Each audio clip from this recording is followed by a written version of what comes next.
Lots 1 to 332. In 1936, a massive archive of Sir Isaac Newton's private manuscripts was put on sale after being kept from the public for more than 200 years. Of knowledge. Should we say 3? Thank you, sir. £3. The famous economist John Maynard Keynes acquired 100 lots. For the next 6 years, Keynes worked on breaking the mysterious code in which many were written. These documents drew Keynes into a world inhabited by charlatans and magicians, the world of alchemy.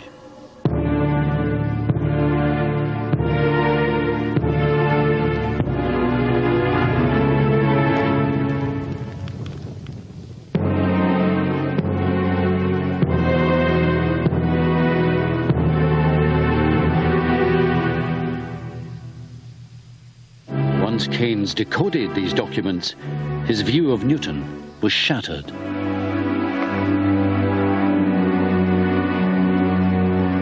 He realized Britain's most famous scientist was also Britain's most knowledgeable alchemist. Newton came to be thought of as the first and greatest of the modern age of scientists, a rationalist, one who taught us to think on the lines of cold and untinctured reason. I do not see him in that light. Newton was not the first of the age of reason. He was the last of the magicians. The scientific genius was also revealed as a religious zealot who interpreted the violent imagery in the Bible as God's word, thought ancient temples hid the secrets of the universe, and believed he had found in the Bible the date when this corrupt world would end.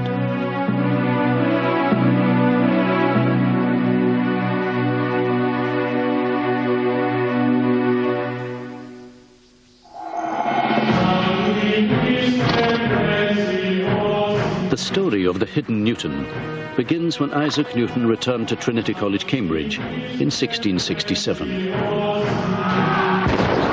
He was only 25, yet he had lived through unparalleled political and social turmoil, civil war, regicide, the plague, and the Great Fire of London. Newton had been sheltering from the plague for 2 years at his country home, but it was impossible to escape the religious fervour of the times.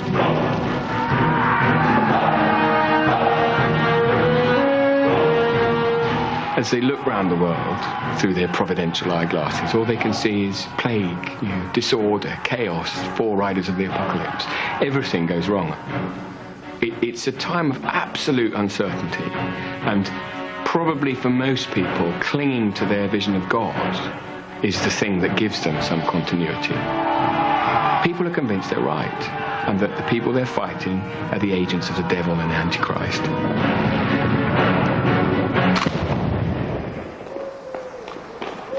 Newton had fervent Protestant beliefs. He was actually intensely religious. And this is, of course, not the Newton of popular conception, but this is the Newton that we know from his personal manuscript. So he's intensely religious, he's intensely pious, and this Puritan ethic, this austere moral code permeates his entire life. He had been shaken by the decadence he had found at Cambridge when he first arrived in 1661. It was a time, particularly after the restoration of Charles II, it was a time of great fun and frolicking, and I think Newton would have been dismayed by many of the antics of his fellow students, drinking, going after bad young women in local villages.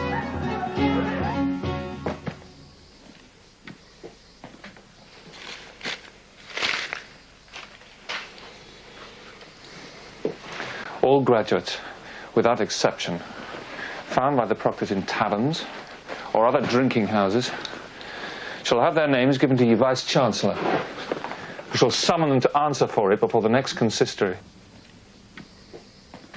He's a very silent, thoughtful young man who, I suppose, looks as though he's utterly tedious from the outside.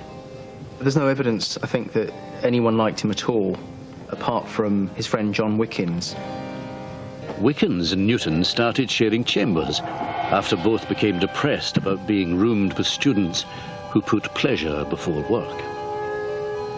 They have a very peculiar relationship because Wickens is somebody who is of a higher status than Newton at Trinity and seems to have become Newton's amanuensis, i.e. his secretary, over the following 20 years. But they must have been very close. They lived in the same rooms for 20 years. Whether it involved a sexual component, we really don't know. But it was the longest running friendship of Newton's life. For 2 decades, from 1667, Newton would be cocooned in his own private world of study. Truth is the offspring of silence and unbroken meditation. He didn't go anywhere. I mean, he rarely traveled. He never went to the continent. He was that insular. I mean, he stayed in his rooms. He worked 7 days a week, 18 hours a day, and he pushed himself, drove himself. He had a library of his own that had about 1,600 or 1,800 volumes, but it was very much a world that came to him through printed matter or through manuscripts from others.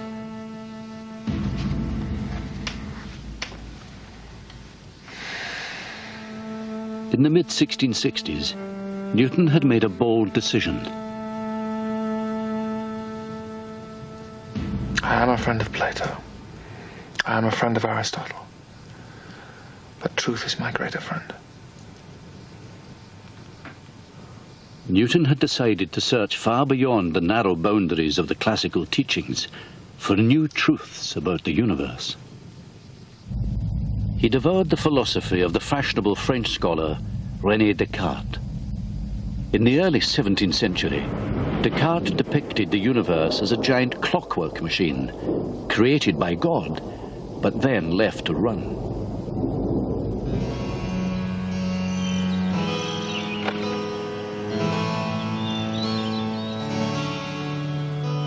At home during the plague years of 1665 and 1666, Newton had been intrigued by Descartes' mechanical philosophy.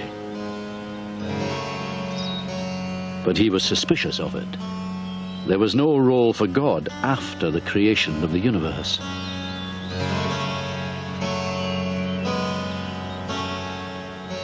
Whence is it that nature does nothing in vain? And whence arises all that order and beauty which we see in the world?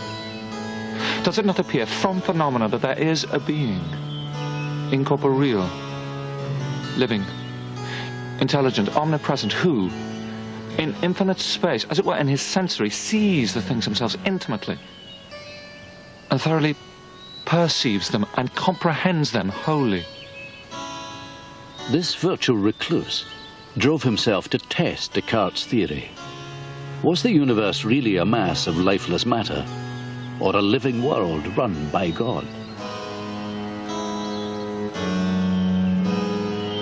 He became fascinated by the force that held the moon in orbit and caused apples to fall. Surely gravity was the divine force, not a matter of chance. Newton was obsessive. In 18 months he became the greatest mathematician in the world and invented calculus that enabled him to study the movements of planets in later years.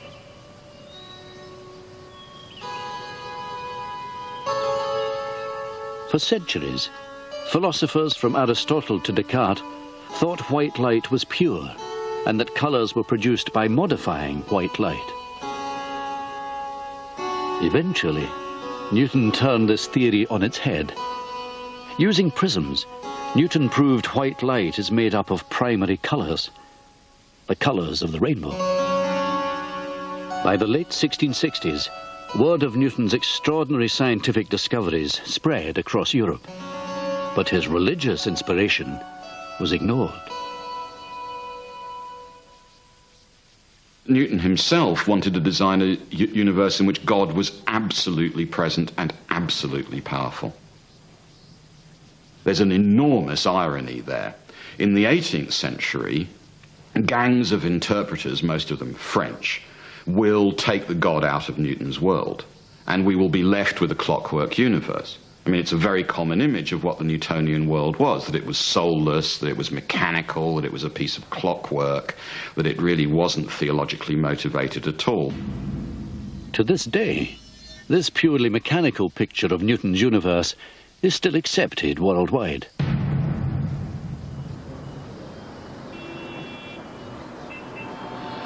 But in Jerusalem lies evidence of the scale of deception that has been perpetrated on generations. Dr. Stephen Snowbellin, an historian, has come to examine some of the 4,000 pages written by Newton that were sold at auction but not bought by the economist Maynard Keynes. What these manuscripts reveal is a very different Newton than most people conceive of. A thinker who had a grand, unified project to uncover God's truth, God's true doctrines. This is a Newton who is not a cold, calculating scientist. This is revealing Newton in all his glory, warts and all, if you will. We see his theology, we see his science, we see his alchemy. Alchemy was Newton's dark secret.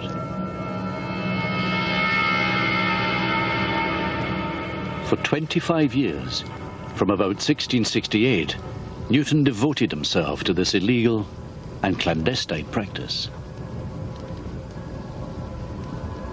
For centuries, alchemists had searched for the philosopher's stone, the mythical ingredient that transformed base metals into the purest gold. Many fraudsters claimed to possess it. In some instances, it was immensely profitable. You could milk Duke or Prince of a substantial amount of money, no question. But if you got caught, it was extremely dangerous. We know that one of the customary punishments for defrocked alchemists, as it were, was to be hanged on a gilded scaffold. And sometimes they were forced to wear suits of tinsel as they were hanged to make it a public spectacle.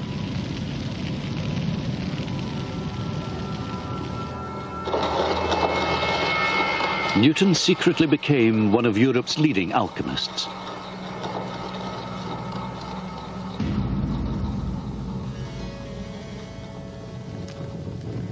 Why Newton took up the fraudulent practice of alchemy has baffled people for 300 years.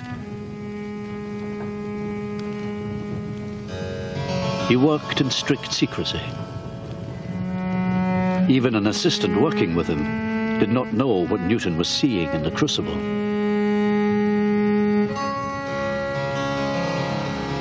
What his aim might be, I was not able to penetrate into. But his pains, his diligence, as those times made me think, he aimed at something far beyond the reach of human art and industry.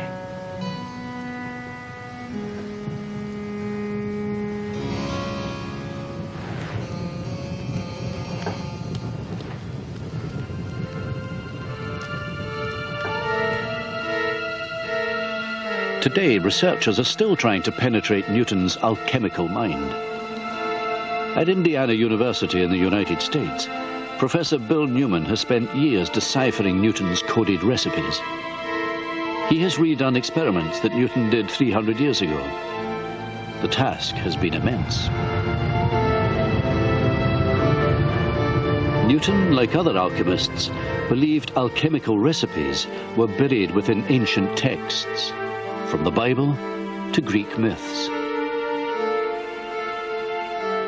In some instances, he interprets the myths in a very, very exact way so that they correspond to actual recipes that you can carry out in the laboratory.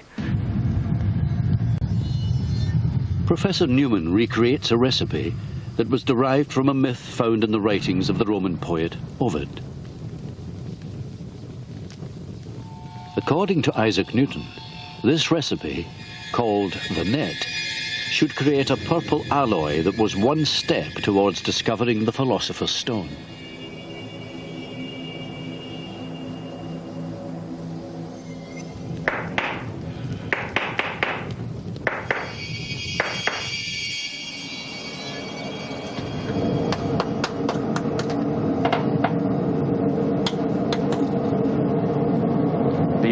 net.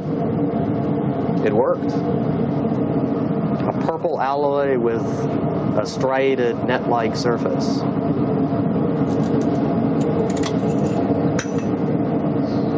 It worked perfectly. Newton, like all alchemists, concealed his ingredients in colourful riddles.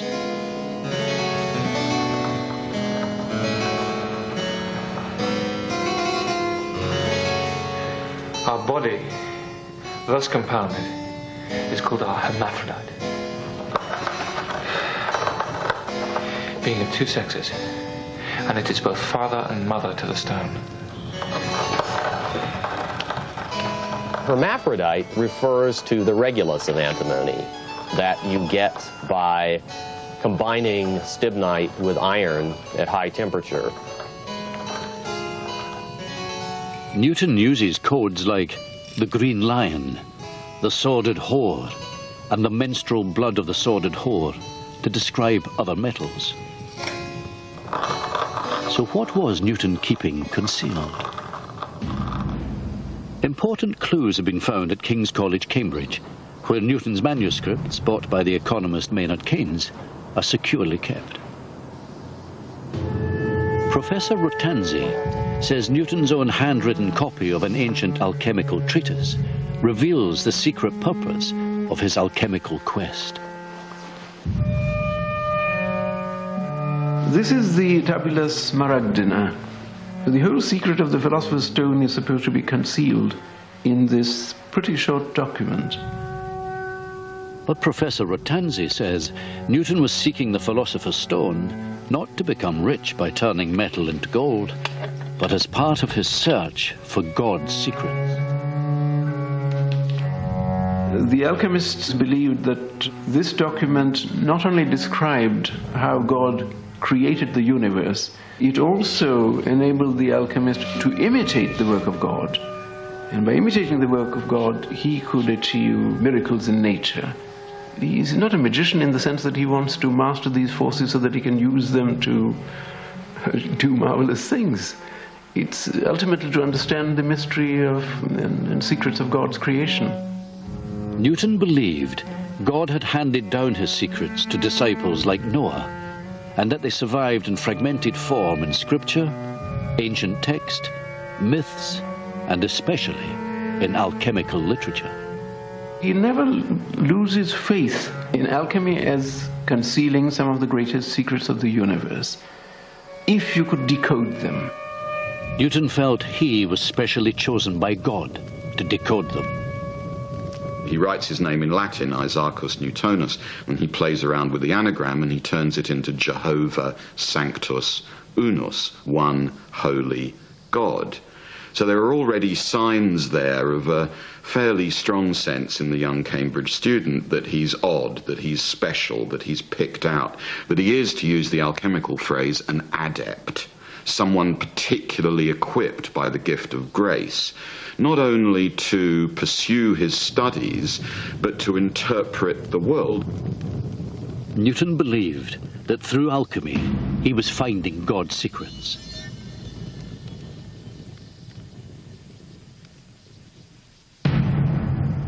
This strange mix of what was called vulgar chemistry, myth and mystical imagery, helped form his unique perception of the world.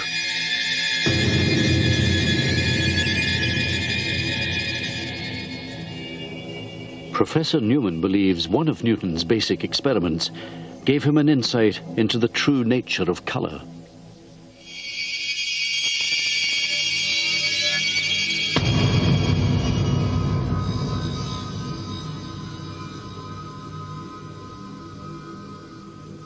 Now, when Newton performs his optical experiments with the prism, it's quite possible that he was thinking of the prism as dividing up the white light into different types of particles, in much the same way as you're doing it when you distill the more subtle particles from the more gross ones. Just when Newton was furtively immersing himself fully in the mysteries of the crucible, his earlier scientific achievements brought him worldly advancement.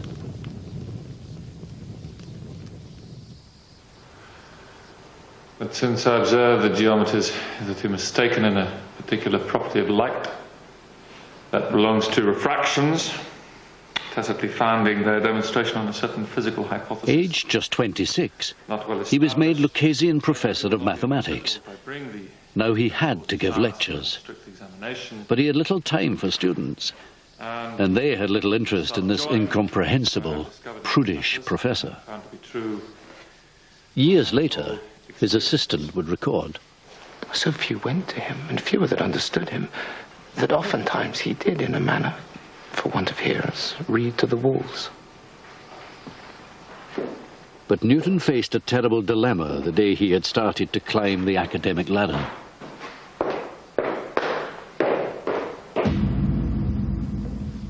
He would be required to take holy orders and become a cleric in the Anglican Church.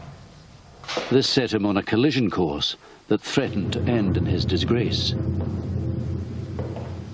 He researched the history of Christianity and became convinced that both the Catholic and the Anglican Church were founded on a corruption of the Word of God.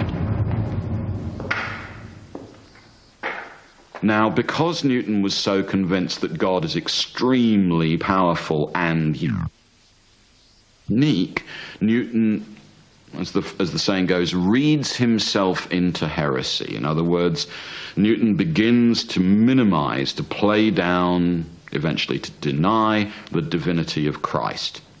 And Newton comes to the conclusion very early on that the Trinity is a blasphemy on the first commandment, because the first commandment says that thou shalt have no other gods before me, and the worship of the Father, Son, and Holy Ghost, from Newton's point of view, is a heresy. So by the early 1670s, Newton had become a secret heretic. He was convinced the doctrine of the Trinity, to which Henry VIII had dedicated Trinity College, was a form of blasphemy. If Newton had been exposed while he was at Cambridge as an anti-Trinitarian, his career would have been over. He would have been ostracized. It's almost certain that it wouldn't have involved being put to death, but definitely prison would have been one possibility.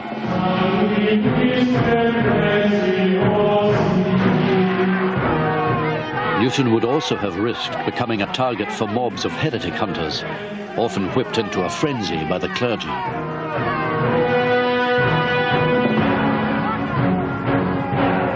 A heretic, like a witch, is a threat, not just to truth, but to you. It's a physical threat. It's going to compromise and corrupt the community. So very often we know, from witch hunts that the mob, the people, will take direct action against these sorts of individuals. People are lynched. People are kicked to death. They're burned.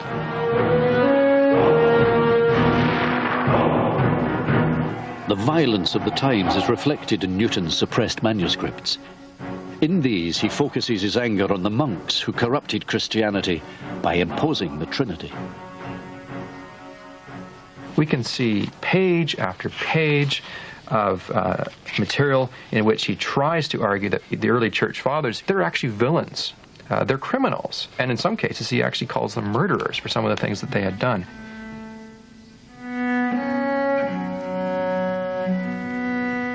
In the privacy of his rooms, Newton rejoiced in the torture of nuns he reads about in an ancient history book.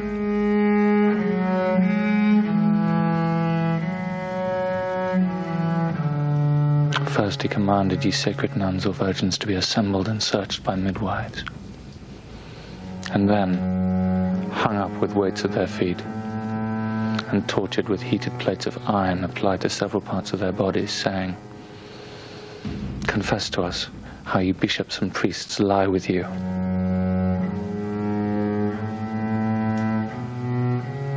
Oh, he loves some of it, where tragically awful things happen to Roman Catholic nuns. You can hear Newton saying, good, the Antichrist is suffering. And I think we have to remember, for somebody like Newton, Roman Catholics aren't really human. They're compromised by the Antichrist. It's the same sort of argument that allows Cromwell to slaughter tens of thousands of Roman Catholic peasants. They're not really human. Newton studied biblical texts obsessively He had 30 Bibles in many languages, including Arabic and Hebrew. The books of prophecy, Daniel and Revelation, were his favorite texts, although they were often dismissed for their violent symbolism. Newton felt these contained, in code, the words of God and a description of past and future events. From his reading of Revelation, Newton became convinced God foresaw that the Catholics would corrupt pure Christianity. I saw a woman sit upon a scarlet-coloured beast, full of names of blasphemy, having 7 heads and 10 horns. And the woman was arrayed in purple and scarlet colour, and decked with gold and precious stones and pearls, having a golden cup in her hand, full of abominations and filthiness of fornication. And upon her forehead was a name written, Mystery, Babylon the Great, mother of harlots and abominations of the earth. This is a very powerful imagery.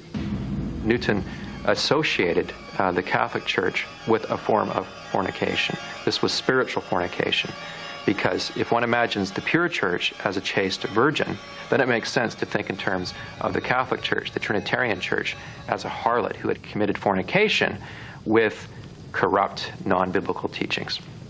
And it reveals a passionate hatred. Just as Newton looked into the books of prophecy to see God's plans unfolding, so he looked into his alchemical crucible to find God's laws of the universe. Today, Professor Newman can see what Newton saw 300 years ago. Metals seem to come to life and grow like plants.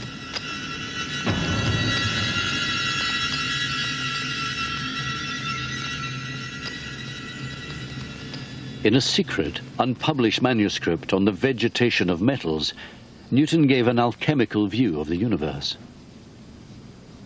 His manuscript on vegetation begins with a discussion of metallic trees, and from that he then launches into a long expose of the theory that the earth is alive and that it respires, exhales, inhales. Newton said an almost magical ingredient called sal nitrum made the earth into a living being. He believed sal nitrum continually circulated from the stars to the fiery core of the earth, bringing life to the metals he saw in his flask and feeding plants.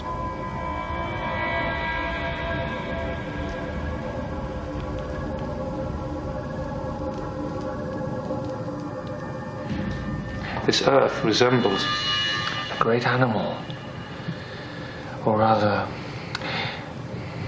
inanimate vegetable.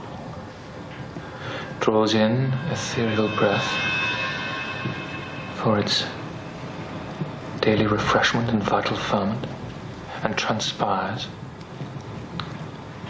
with gross exhalations. Newton even uses this unproven alchemical theory to explain the cause of gravity. It comes down exceedingly rapidly as this very, very fine material that's completely imperceptible to our senses. But, and this is the key thing, this is responsible for bodies falling to the surface of the earth. In other words, it's a mechanism, a mechanical explanation of gravity. Today, this experiment causes no surprise and certainly doesn't help to explain the mechanical cause of gravity. It's just the reaction of a metal compound in a silicate solution.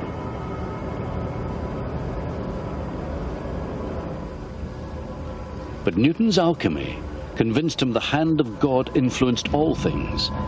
Even tiny particles seemed to live and grow in his crucible.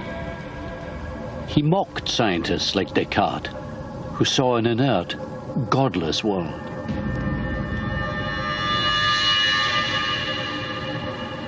of men and beasts made by fortuitous jumblings of atoms. There'd be many parts useless in them. Here a lump of flesh, there a member too much. Some kinds of beasts might have had but one eye, some more than two. Atoms, mechanical laws, and nothing when compared to the knowledge and wisdom of the Creator.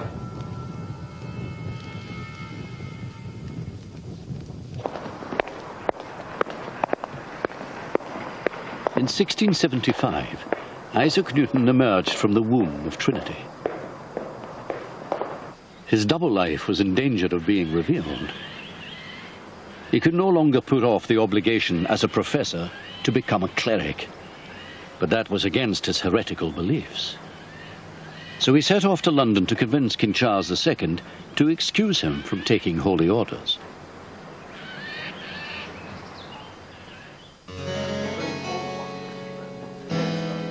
After seeing the King's advisors, Newton attended his first meeting of the Royal Society, the leading scientific body. Newton was just 33, but most members of the Society held him in awe.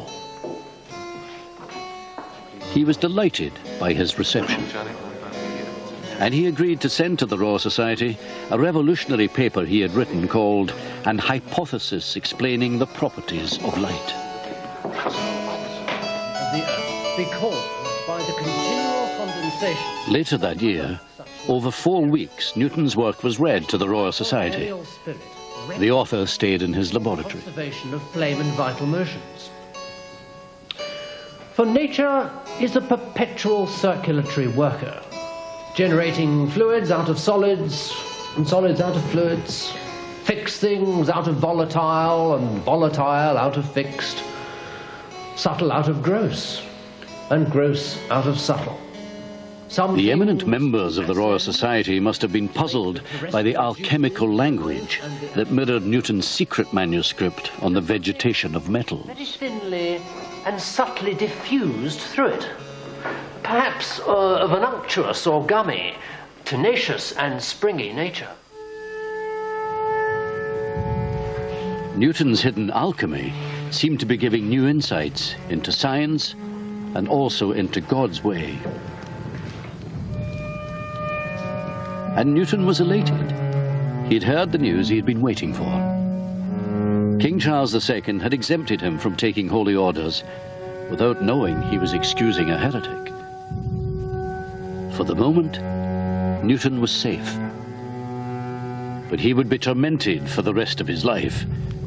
Should he stay silent or denounce the corruption of the Anglican Church publicly? If the Trinity is still here, so is the Antichrist. It's not something you can just sort of shrug off and say, oh, I'll deal with that tomorrow. It's not something that goes away when you go to sleep. It's going to haunt your dream. Newton could reassure himself that he was doing God's will. His grand project was to understand all God's secrets, of the creation, of the forces that held the universe together, and of God's plans for the second coming of Christ and the return to pure Christianity.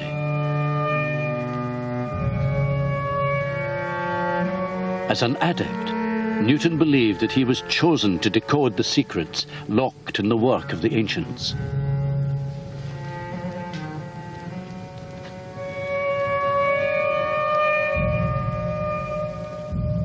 He was rediscovering what a select few who had been chosen by God to share these secrets had done in the past. And he ultimately becomes convinced that he is in fact special.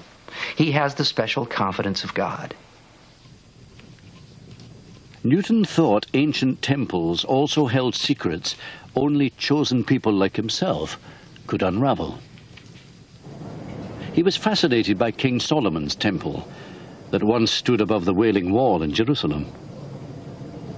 Newton saw the design of the temple encoded in the Bible, and he spent years attempting to break this code.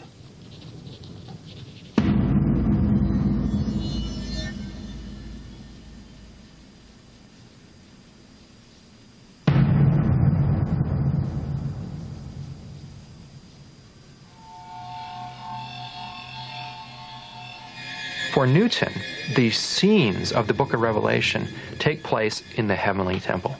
And so in order to understand the book of Revelation, in order to interpret the symbols, he needed to understand what the temple looked like. The temple could even reveal the date when this corrupt world would end in the apocalypse, and true Christianity would be reborn.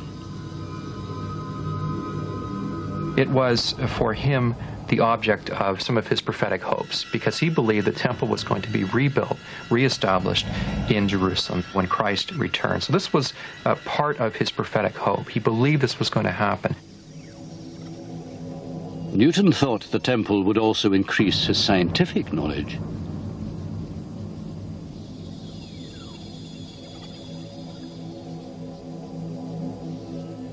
He believed that the Temple of Solomon was a literal blueprint for the secrets of the universe, its orientation, its size. He redrew it. He did fundamental mathematical calculations on it to understand and plumb the universe at large, and in essence, the mind of God.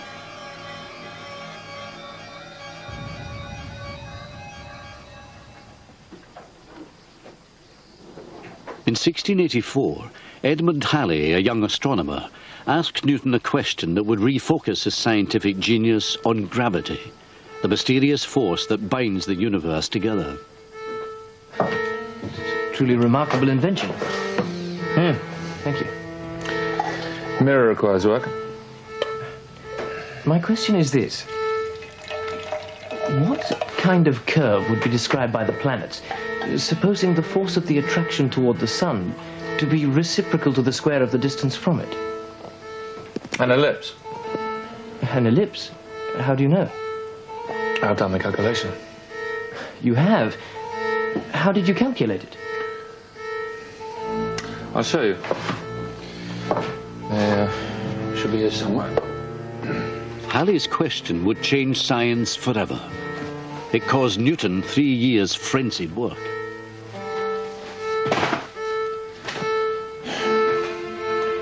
Don't worry, I will redo the calculations. I'll send you a copy. Some months later, Halley received a short tract on the motion of planets in orbit. In his hand, Halley had the seeds of Newton's The Principia Mathematica, published in 1687. It is the greatest book of science ever written, bar none. It is the most magnificent work. It is the most all-encompassing work. It is the most daring book of any scientific treatise ever written. In the Principia, Newton spelt out the laws of motion, but his greatest achievement was the universal law of gravity.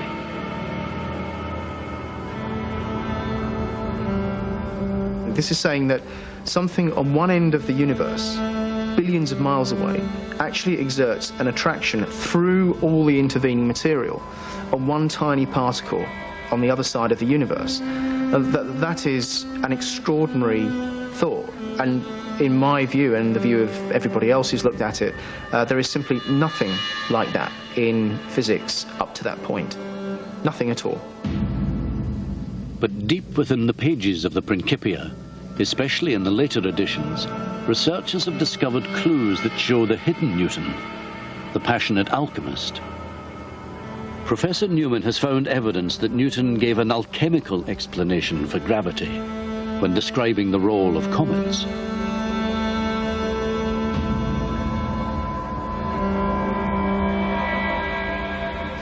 As far as the natural world went, he did have a unified vision. And even in the Principia, we find the salnitrum, the niter theory, where he says that the tails of comets sink down to the earth and then are somehow buoyed back up into the outer reaches of space and eventually serve as the food of the sun that allows it to continue to burn. So he was thinking in terms of this circulation theory, even at the time of composing and revising the Principia. Newton also believed comets were instruments of God's wrath, devastating weapons that would wipe out the corrupt world and bring the apocalypse as foretold in the Bible. He searched the Bible for the dates when the earth would end in a fiery maelstrom, and for Christ's return to usher in 1,000 years of pure Christianity.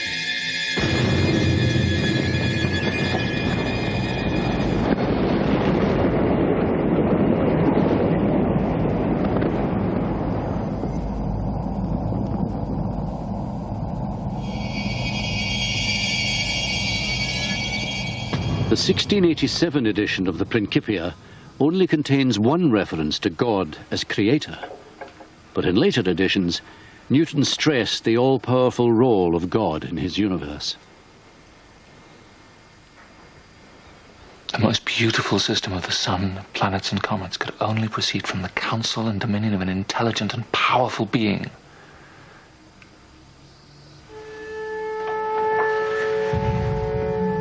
God therefore placed the planets at different distances from the sun, so that according to their degrees of density, they may enjoy a greater or lesser proportion of the sun's heat.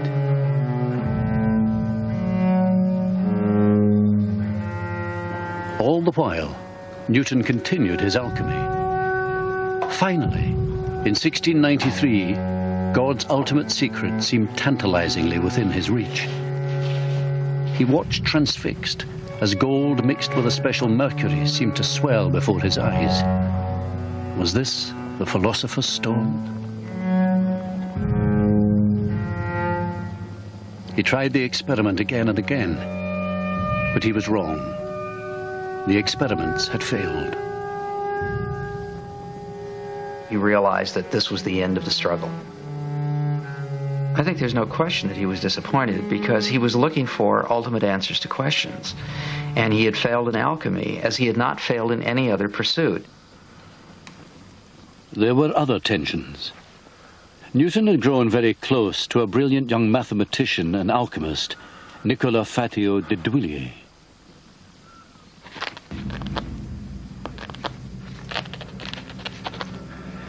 Pray, let me know by a line or two whether you can have lodgings for us both in the same house at present, or whether you would have me take some other lodgings. I am yours, most affectionately to serve you. But in 1692, Fatio, a hypochondriac, wrote to tell Newton that he was dying.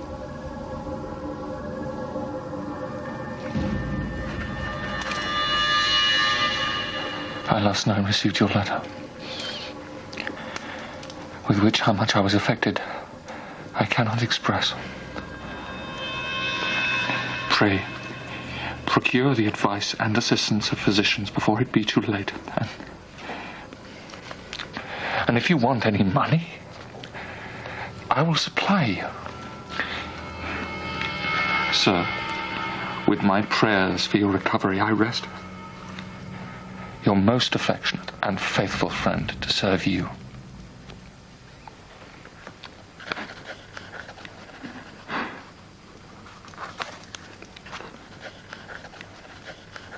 I doubt that Newton had a physical relationship with Fatio, but it's quite clear from the correspondence between them that these caused Newton to become emotionally disturbed. Fatio lived, but a year later this relationship disintegrated. Newton then had a breakdown, accusing his few friends of misdeeds of which they were entirely innocent. He wrote to the diarist Samuel Pepys, president of the Royal Society.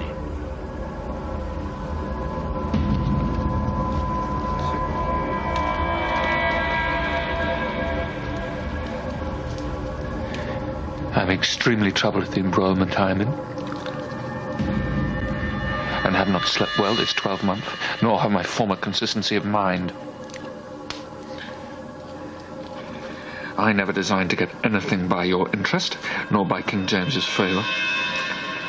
But am now sensible that I must withdraw from your acquaintance, and see neither you nor my great friends any more.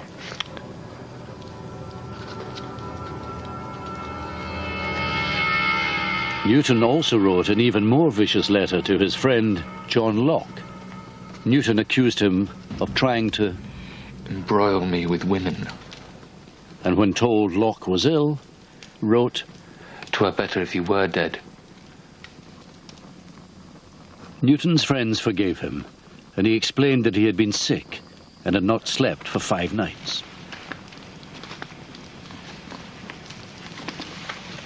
He was knackered. And the reason he was knackered is because he'd spent the last 10 years, between, say, the early 1680s and the early 1690s, working all the hours that God sent, and it was Newton who thought that these were hours sent by God.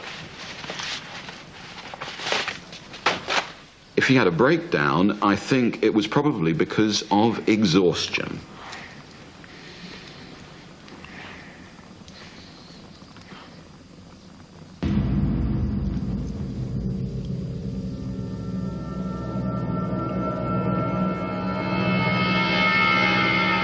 Newton also had to cope both with his emotional crisis over Fatio and his failure to grasp the golden prize alchemy once promised.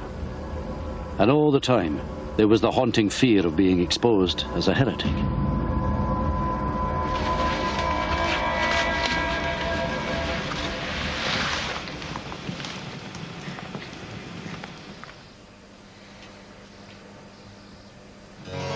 But he recovered and began a new life. He moved permanently from the cloisters of Trinity to London. Newton now sought and gained money and power. He became president of the Royal Society and master of the Royal Mint, where he earned a fortune. But all the time, he guarded his dark secret. Right up to his death in 1727, he tried to keep his heresy as secret as possible, because the vast majority of people around him are Orthodox Anglicans, and he thinks there's no point trying to convince these people of what I'm doing, because the time is not right. These people aren't fit to receive the kind of word that I'm giving out. As he lay dying, Sir Isaac Newton, aged 84, finally revealed his double life. He made clear to startled friends the dangerous heretical belief that he had kept secret for 50 years. He refused to take the last sacrament. Sir Isaac, that was the time for the last sacrament. No. I will not die in the embrace of a corrupt church. I have made my peace with God. Newton had accomplished more than any scientist before him. But some of his achievements lay undiscovered in his hidden manuscripts. All his life, Newton had worked feverishly to uncover God's plans. In Jerusalem, where Newton was convinced Christ would one day return to destroy corruption and usher in 1,000 years of peace and pure Christianity, Stephen Snowbellen has unearthed a remarkable document. This shows that late in life, Newton decoded from the Bible the date he believed would see the beginning of the end of the world, the apocalypse. A manuscript like this really brings to life that Newton was a deeply religious man, more like a fundamentalist in many ways than many of us would like to think. What he was trying to do is determine when the end would come, when Christ would return, when all the apocalyptic events of the end times would come to a head. The date for all the violence predicted in the book of Revelation. The date Newton prophesied for the apocalypse sits in our century, 2060.